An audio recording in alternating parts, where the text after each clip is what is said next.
A's Extra. Welcome back on the Anglers Extra post-game show, getting ready for Game 24 of the Cape League season with Chatham visiting Yarmouth Dennis. And it's time for the Manager's Show with the Chatham skipper, Dennis Cook. I'm Jake Klein. Dennis, fog conversations again at Veterans Field last night. What were they like with Kelly Nicholson and the umpires? Just trying to figure out if it was safe to continue to play, and I think we all came to a consensus that it wasn't. You fall 5-2 ultimately to Orleans. The Firebirds jumped on you guys for 4 runs in that first inning. What did you see out of J.J. Glasscock on the mound? Just didn't have any command of any pitches. You hit the first guy with the first pitch, and then we walked the next guy on 4 straight.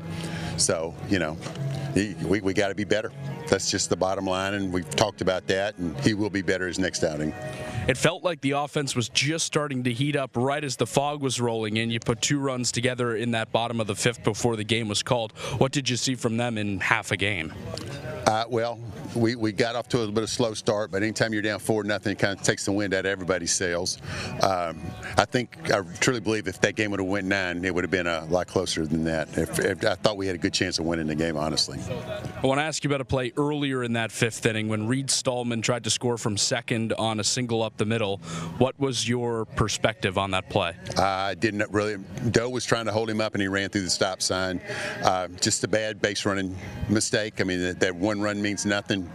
We don't want to get thrown out at the plate there. We want to have a chance for a big inning, and that mistake kind of ran us out of a big inning.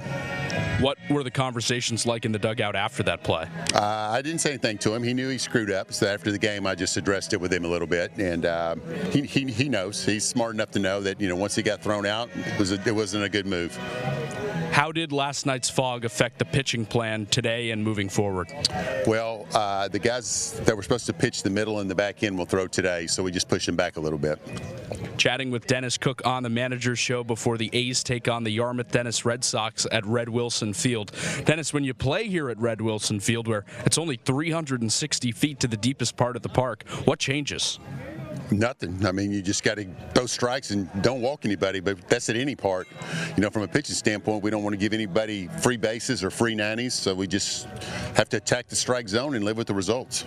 I know earlier in the season you talked about, this being a developmental league. At this point in the summer, beyond the halfway point, how much are you paying attention to the Cape League playoff race versus just working on different things with your different players?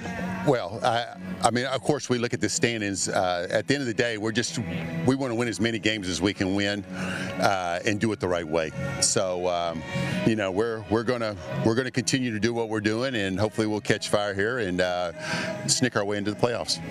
There's Dennis Cook on the Manager's Show. It's the A's and the Red Sox coming up in just a couple of moments. Dennis, thanks for the time. Thank you.